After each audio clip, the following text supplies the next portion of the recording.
The reports are that the Russians really are pressing the Ukrainians quite badly in the east. What do the Ukrainians need to try to resist this, if not to actually go on the counteroffensive?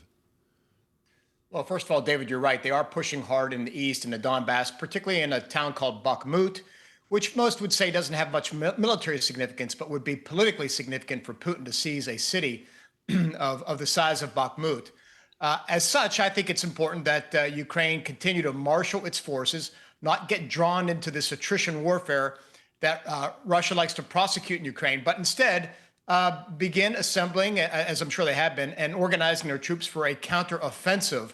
Once the weather opens up, the ground hardens a little bit, dries up a little bit, and hopefully by that time we would have a sufficient number of armored personnel carriers and tanks in order to prosecute that type of large scale maneuver warfare. So let's talk about the armored personnel carriers as well as the tanks and sort it out for us because I haven't paid as close attention as I should. The M1 Abrams is not going to get there in time for anything in the spring, but it's quite possible that some of those Leopard 2s from Germany and other places in Europe could make it. What about the armored personnel carriers being sent by the United States? Because as I understand, beyond the M1 Abrams, we're also sending armored personnel carriers. Yes, that's correct, David. And first, to set the stage, think about Russia trying to acting as if it's World War I trench warfare in terms of their use of infantry and artillery. And what Ukraine needs to do is behave as if we're fighting the U.S. Army in World War II, where it was known for large armed movements, armored forces. And so this is what needs to happen. If we can get the Bradleys in, they seem to be moving now, is what we hear. But still, the Ukrainian troops need to train up. They need to understand how to maintain the vehicles. Logistics trains will be important. They're getting vehicles as well from other countries, but you really need the tanks as the tip of that spear to punch through Russian lines, supported by armored personnel carriers that carry infantry troops. So it's all has to be orchestrated, and that will take time to deploy the vehicles, to train on them, to maintain them, and so forth. And I'm afraid that once again, we're behind the curve when it comes to timing. My sense, and you know this far better than I do, is that if you go back to World War II with the tank warfare, air cover was terribly important. So that brings me to the question of air cover and fixed-wing aircraft. Can the Ukrainians accomplish what they need to without air cover, and do we need to be sending fixed-wing aircraft? And by me, I mean the United States, Germany, somebody. They probably can. It would depend on the state of Russian air capability, whether they have air superiority. Could they, for example, could the Russians use their aircraft to disrupt an armored offensive?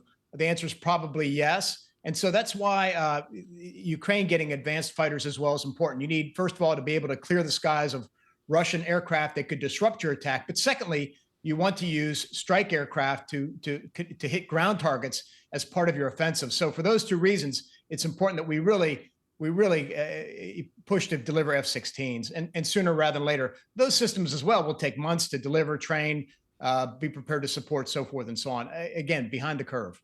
Mr. Secretary, I want to bring China into this because the Secretary General of NATO did himself, Jens Stoltenberg, said recently, just in the last couple of days, China is really paying very close attention to Ukraine.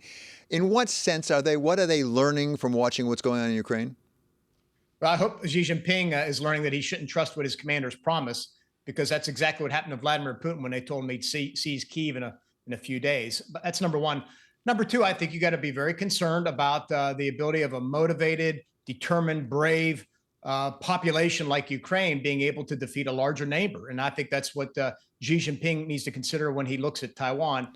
And then thirdly, I think for Taiwan, I've spoken about this before, they need to do everything they can to build a capability built around what's called a porcupine strategy, where they're acquiring the means to fight back a determined foe, a big neighbor, and survive. And preferably, they build enough capability, whether it's the bold decision recently to expand or extend conscription, to acquire certain capabilities, that you deter a China fight in the first place. And that's the big thing. We want to avoid a fight with China for all kinds of reasons, military, economic, political, and so on.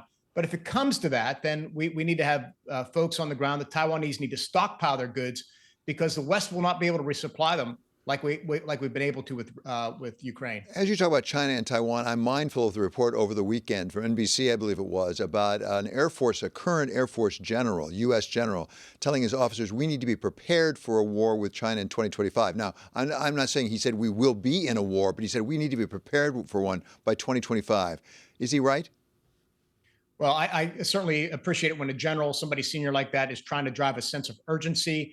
trying to make sure his troops realize what is ahead of them. My sense was he spoke in terms of an inevitability that is not there. But 2024 is going to be an important year. We have a U.S. election that year. And more significantly for that region, there will be an election in Taiwan for a new president. The leading candidate on the DPP side has spoken about Taiwanese independence, which is the flashpoint, if you will, for the Chinese Communist Party in Beijing. So I think he's looking ahead, anticipating, and driving a sense of urgency, which I think is important. I appreciate him doing that, but I do not see any necessarily anything inevitable about 2024, 2025, and so on. So finally, let me make this even more complicated. Take everything you said about Ukraine, everything about China, and put it against what's going on right now in the Congress and talking about the debt ceiling and specifically about possible budget cuts. And one of the issues, as I understand it, is would the Defense Department be included in that? Would military be included in the cuts? Are there places that we could cut, from your experience, that would not make us weaker? Well, look, first of all, we do have a serious problem with the national debt. It's $31.5 trillion and growing. It squeezes out spending in other important areas. And so we got to get that under control. Second, though, with regard to your question, I do not think that the defense budget should be cut. We should certainly look at anything that's wasteful or isn't relevant. I spent a lot of time trying to do that myself. But what I sought to do was to reallocate inefficient spending and put it into more efficient spending. And in this case, it would be things such as stockpiling and building now arms and ammunition. It would be being able to provide our allies and partners the means to defend themselves.